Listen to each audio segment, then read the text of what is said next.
to know if someone is on another call in Facebook Messenger. Hello and welcome back to our YouTube channel How to Tutorials.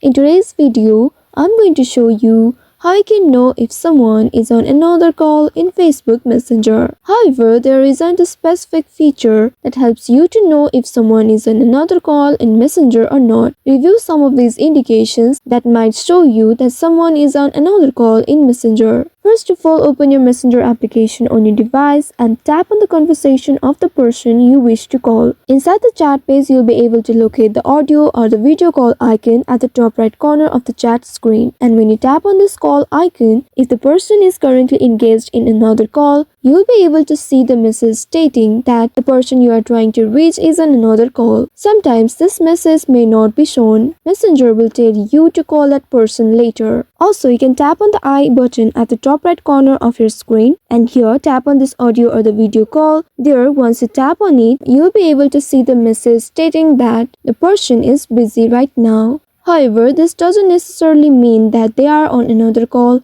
since they could be busy even if their internet connection is active. So by following these steps, you should be able to find out if someone is already on another call on Messenger. If that's the case, you will need to wait for some time and then call that person again. So I hope this tutorial was helpful. Don't forget to like, share and subscribe to our channel. Also hit that bell icon to never miss any updates from us. Thank you for watching.